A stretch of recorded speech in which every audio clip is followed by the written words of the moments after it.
Say, what's going on out there? It's your boy 16 to life, and I'm back like I'm on a parole violation. Yard down! Now, for those out there that's new to my page, in 1994, I got arrested. I was eventually sentenced to 16 years plus life, and I served 24 years straight in the California prison system. Yeah, that's me gassing right there, man. If you want to get that, tap in with me. You can get both versions of that intro song. Hit me up on my email, 16tolifemusic@gmail.com, or you can send me a DM on Instagram at 16tolife, all one word. That intro was on a 10-song EP available on a by digital download directly from me. You can purchase it from, or you can get it also on a CD if you old school, man. Now let's hop right up into this video right here. So today I'm gonna be talking about a homie of mine. He been down for 34 years, man. He went to prison somewhere in 1991, I believe. Around that time, I was in Montana. Now, the homie that I'm talking about, his name is Rosco. That's his real nickname. And he's about 2 years older than me. So growing up, we necessarily didn't run in the same circles, but nevertheless, he's still a homie. He hopped in the street much earlier than I did. And actually, he hopped in the street early for his age. And so he kind of ran with an older crowd, And like I said, he ended up going to prison in 1991. I believe he ended up getting 25 to life. But now he's been in jail for 34 years, man. So just let that sink in, man. He has been in jail for 34 years. Now, the last time I ran across the homie Rosco was probably in 2012 in North Kern. We actually was Cellies. It happened to be me. Our older homie Deer Hunter was there, and Rosco. And like I said, by me being from a small town, Bannon, it's rare that I have 2 or 3 homies on the line that I grew up with. Now, something like that is going to be the usual or the norm for dudes who may be from larger cities, Los Angeles, maybe, the Bay Area somewhere, whatever, they gon' every time you have somebody from Compton, from the neighborhood car, from Watts, Long Beach, certain areas, they're going to be on the yard with plenty of their homies, and more than likely some dudes who they grew up with. By me being from a small town, it's quite rare. Sometimes I might go 6-7 years before I run across somebody from Bannon, or somebody that I grew up with. So that was rare for me. So yeah, we wanted to kick it, hang out together. But the homie Deer Hunter, he had already been cellies with Rosco somewhere at a previous prison. And he said, no, chill, man. Don't move in the cell with Rosco, man. Rosco is a stress case. Pretty much, basically, is what he said, man. I'm laid back, man. And, I like to chill. You have some dudes who they worry more than others. And to say the least, Rosco was one of those individuals. Despite the homie's warnings, Deer Hunter's warnings, despite Deer Hunter's advice, I moved into the cell with Rosco. That definitely didn't last too long. I ended up moving right back out. But while I was in there, we used to chop it up, chill, this and that. Rosco was one of those. Now, we ran across each other in 2011, 2012. Now, by that time, they were starting to let lifers go, So basically, I was telling Rosco that, hey, man, any extracurricular activities, I'm not tripping on, man. I'm not tripping on, trying to sell no drugs. I'm not tripping on having no cell phones. Prison is prison, right? And if we get caught up in a situation, we get caught up. But I'm not supposed to bring no extra BS on myself when I see they letting lifers go home. Now, at the time, Rosco, he was in self-help groups. He was taking self-help groups, to his credit. But he also was involved in a whole lot of stuff that brought on extra trouble. He was hustling, trying to get bread. He was shooting dice, just doing a lot of stuff where it's going to potentially put you in harm's way if going home is your goal, and not to mention just the everyday, spontaneous BS that can happen in prison, right? And so I told a couple stories about Rosco, or I told some stories where he was involved, right? I had told a story of how when we was down in North Kern, and I had moved back to the other building. He was trying to buy a fiend. He was trying to buy a phone from a dude who was known as a dope fiend and who did bad business. And so while we was in the cell, I told him, "Hey man, listen, don't mess with that dude, man. The dude is no good in terms of his business dealings and stuff. He's shisty. He's a dope fiend. He owes a lot of people money. I didn't see him get punched, and he didn't do nothing. So dude is a crafty dude. Nevertheless, Roscoe chasing his phone does business with the dude. When I moved back to the building, the other building, the dude was my next door neighbor. I heard him talking through the vent to his cellie, saying that he didn't mind not paying his debts owing people. He didn't mind getting beat up and DP'd as long as they didn't stab him. So this dude really didn't care. He was a crash dummy, right? So nevertheless, I tell Roscoe, don't deal with the dude, homie. The dude is shiesty. Roscoe chasing his phone or whatever, he deals with the dude. The dude sells Roscoe a phone that's broken, doesn't even work. After they do the business, Roscoe sent a kite to me a couple days later, telling me to, handle the dude, get cracking with him when I seen him. Man, I told him no bueno, negative. I'm never doing that. For one reason, I told you already that the dude does bad business, homie. Don't deal with the dude. For another reason, Roscoe was the Mac rep. So basically, which meant he could leave and go from building to building pretty much at his will. You know what I'm saying? So if you got a problem, you handle the problem with the dude, right? Another time, now when me and Roscoe and Deer Hunter was all in the same building, I believe I had moved out of the cell with Roscoe into another empty cell. We locked down for whatever reason. I happened to look out. Like I said, Roscoe was a Mac rep, so he's walking around doing whatever he's doing, right?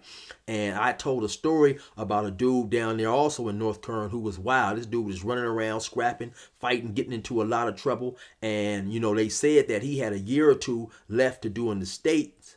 Then he had to go to the feds and do life in the feds. And of course, life in the feds is there is no parole, right? And so this dude was wild and squabbling with his homeboy, stabbed somebody in the kitchen a little later on, whatever. So now I see Rob. I look out the window. I happen to see Roscoe out in the day room walking, doing whatever, right? It's only like a dude or two out there in the day room. The wild dude calls Roscoe over and asks Roscoe if he can get his cell open. So Roscoe turns around, he waves to the tower. The tower dude pops the dude's cell. Roscoe go and tell him, hey, this dude need to get out. Matter of fact, I think that dude was moving or leaving, going to another building or whatever. So now as Roscoe goes up to another cell to talk to somebody, dude comes up from behind Roscoe and dope fiends him. Boop, bop, boop, bop. Roscoe turn around and just get to squabbing. Beep, boop, bop, boop, bop, beep, boop, bop. They start squabbing. Now, as they squabbing, I can see them a little bit, but now they're getting closer and closer to the building. I'm locked up. So they're getting closer and closer to the wall. So I'm looking out my cell. So the closer they get to the wall, the less I can see. Now, just so it happened to be another dude out there in the day room. Now, I think in the story that I mentioned, I called this dude Switch Reel. Reason being, this dude was originally claiming IE when we was all together at another prison. This dude, for whatever reason, get down to this prison, and all of a sudden he wants to start claiming a gang up out of LA. I don't know what caused that to happen, like I say. So I just called dude for the purpose of the story. I believe I had called him Switch Reel. So now I see Switch Reel kind of go over there a little bit. But like I said, when you get too close to the building or too close to out of the view of the day room, then I can no longer look down and see. So eventually I hear the guard in the tower yell, get down, or whatever. And so they all end up getting down. I think they may have shot the block gun. So they end up taking them to the program office. When I say, well, I think they took all three of them. But primarily they was tripping on Roscoe and the wild dude, right? So when Roscoe happened to come back, by this time, we out in the day room, or maybe we wasn't, but I happened to ask Roscoe at one point in time. I said, hey man, did that other dude jump in? He's like, no, but I kind of had a feeling that the dude jumped in, because I seen him run over there. Roscoe said, no, he didn't jump in, but I kind of had a feeling that he jumped in, and Roscoe was just saying he didn't because he already knew that me and Deer Hunter was coming out and getting cracking had they jumped him. Like I said, man, even though I'm not bringing any extra any extracurricular activity to my plate, I'm still not, you know what I'm saying? I'm still not going for certain stuff, man. And, if a situation need to be handled, it's going to be handled, especially in 2012. Let's keep in mind, I didn't even get out until 6 years later. So, me wanting to get out, of course, is in the back of my mind. But when you in prison, you got to do what you got to do, right? So, like I said, Roscoe said no, they didn't jump him or whatever. So eventually, I ended up moving to another building, and then I ended up moving to another prison entirely later on, right? And that was the last that I had seen of Roscoe. So when I got out, I sent word to him some type of way, or he found that I was out, and so he calls periodically, right? He keeps in touch. And so, like I said, I was talking to him a couple of days ago. He called, and I was asking him, and I've talked to him several times, and I was asking him, well, damn, homie, when you coming home, man, when you go back to the board? And he goes back to the board maybe in about a year, somewhere around there, right? And so he asked me to send him a magazine up in there, you know what I'm saying? And so I got a lot of homies out there, man, in there who are locked up, who call me needing this and needing that, man. And if you got 10, 15 homies that's locked up, 10 to 15 individuals along with, homies and some close friends of mine, and if everybody want a $200 package, that's, that money adds up, man. So, Roscoe wanted me to send him a magazine. I said, no problem, I'll send him the magazine. But then I got to thinking about it. If I'm going to send you a magazine, you going to pay for it because I'm going to do a story on your ass. You know what I'm saying? So, yeah, I get the money back like that, right? And so, but, he was telling me, get a hold of, he heard that it was a particular lady that's now the mayor of Bannon.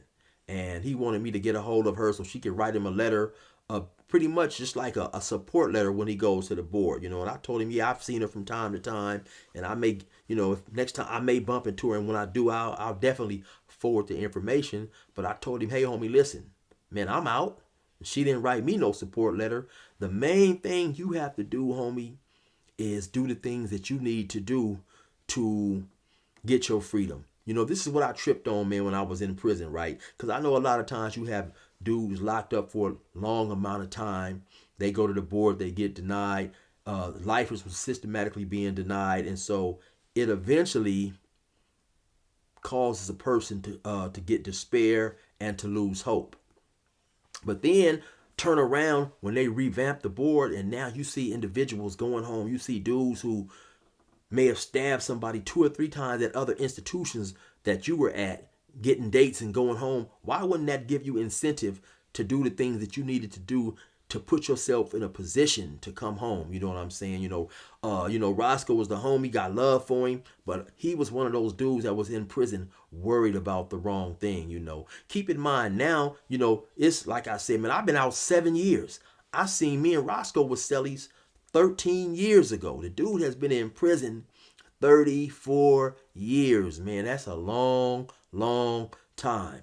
The parole board system is revamped. They are letting out more lifers than ever, but the lifers have to take the incentive to do the right things. I trip on when they start letting lifers out, when some lifers still wouldn't want to try to get it together and do all they could to at least gain their freedom, or at least put themselves in a position to try to gain their freedom. If you on the yard and a riot breaks out, I mean, what can you do? But if you out there, hustling with illegal things, you doing things that's potentially going to get you caught up and get your time extended. To me, it didn't make no sense, but to each his own, But like I said, they revamped the system, and now they have bills that can help, with overcrowding, free individuals. They have a bill that will, it's a youth offender parole hearing bill. If you came to jail under the age of 25, that's one of the things that can get you out. They also have now bills for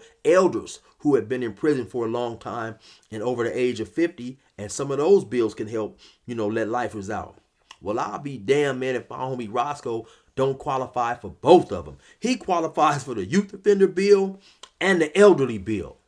Let that sink in. This dude qualifies for the youth offender bill, and he qualifies for the elderly parole bill. Man, that's a lot of time to be in prison, man, And I was telling him on the phone, man, this ain't, he was probably born in 69, 68. Homie, this is not the generation of, when we were both in the streets back in 85, 86, 87, whenever it was, 88, when we would see homies get out, sell some dope, send monies back to the homies, and all that old type of stuff. Dudes was young, didn't have any worries. These are not those days, homie. We got kids, grandkids. Every time that damn ice cream truck come around here with that bell ringing, that's at least a $25 pop for me. I got 3 grandkids, man. So if they want a toy and an ice cream, that's at least $8, $9 each. You know what I'm saying? And so that's like I said, man, things is expensive. And I tell him, homie, I got a lot of homies calling now, not you, and numerous homies calling, asking for this, asking for that. And one day it just dawned on me, I just can't supply all the homies and take care of everybody up in prison, homie. Sometimes that's one of my downfalls, that I'm loyal to a fault. Sometimes I'm too loyal, which will get me caught up, in prison, and still to this day. You know what I'm saying? Sometimes it's hard for me to say no to certain individuals because I can empathize with their situation. But then I look at it like, too, man, if dudes are not putting themselves in the best position to come home, why should I care more than they care? You know what I'm saying? 35 years is a long, long time. 34 years, whatever it is, man. That is a long time to be incarcerated. I'm explaining that it's good, homie, out here. You got these, you got beautiful women out here. You got food. You got freedom. You got your family. Not to mention it seemed like since I got out, every other month, somebody who I grew up with, or a friend of somebody who are a friend, or a family member of a friend of people who I grew up with, are passing away, man. Nothing is promised, right? And so, yeah, man, you got dudes who don't seem to have as much interest in their freedom as others have in their freedom. So you have to want to come home, man. 34 years is a long time. Anyway, man, that's just my story right there on the homie right there, Rosco. Hopefully, when he goes to the board, he'll eventually be able to secure his freedom. He said now he on the right track. He doing all the things that he needs to do. That's a long time. Also, I talked to the homie Deer Hunter not too long ago, and he's also trying to do the right thing. He was another dude who, when we was up there, he had just pretty much lost freedom. He had lost hope. I mean, he didn't believe that, they was going to let any lifers out and stuff like that. And like I say, when you lose hope sometimes, it will not prevent you from doing things that you can get caught up in doing, because you feel like, I'm not going nowhere anyway, so why not hustle? Why not do this? Why not do that? Who cares about the write-up and this and that, But even now, he has gained a lot of hope in trying to get himself out. Anyway, you already know what it is, man. It's your boy 16 to life. Resume normal program.